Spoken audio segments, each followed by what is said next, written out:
In this video, you will learn about word spacing and alignment.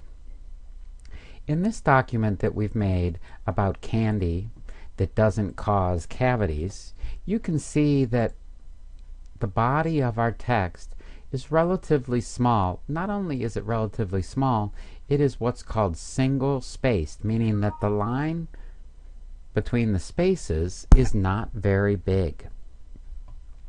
So usually when you're working at school and you have a paper that you're word processing for your teacher, they are not going to want your paper to be single-spaced, because you know how teachers are. They like to give you feedback on your work, and if you have tight spacing like this, they won't be able to write any information for you or feedback. So real quick, here's how we change the spacing. I'm going to select the text that I want to change the spacing for. Now notice how I do this. I can click and drag across the text. I'm holding down my mouse and dragging, and then when I let go, that's not the only way to get large chunks of text though. Watch this. If I take my mouse and go outside the edge, it changes to an arrow, and now I can just drag straight down. Our spacing is right here. It says line and paragraph spacing. Let's click on that little drop down arrow, and look what I've got. I've got single spacing, which is what it is right now, 1.15,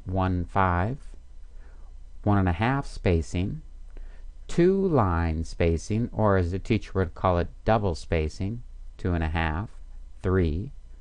And we could come right down here to line spacing options and change that to 4, 5, 6, however we wanted to do it. Usually teachers are going to ask you to do double spaced lines. So we can click on that and look how it applies to everything. And we can go down to the next paragraph and do the same thing.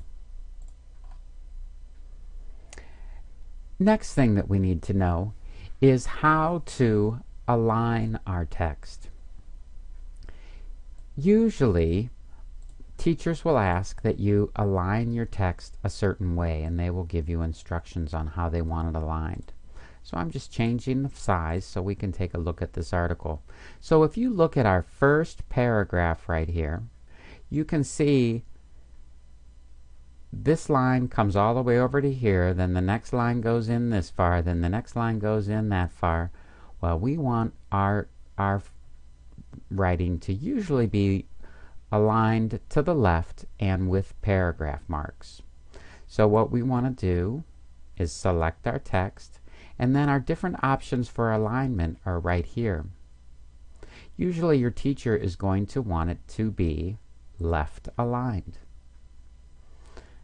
And you can see what we have here is actually a tab to indicate that it's the beginning of a paragraph.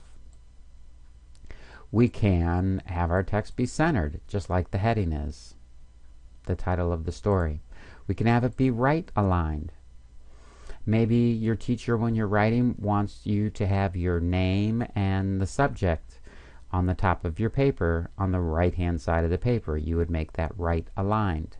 This last one is called justified. And if you make it justified, watch what it does. What it does is it changes the spacing so that the text aligns to the left and the text aligns to the right. That is, when there's enough space to do so. But we want to go with left aligned. Thank you. I hope that you've learned how to align your text and to change the spacing.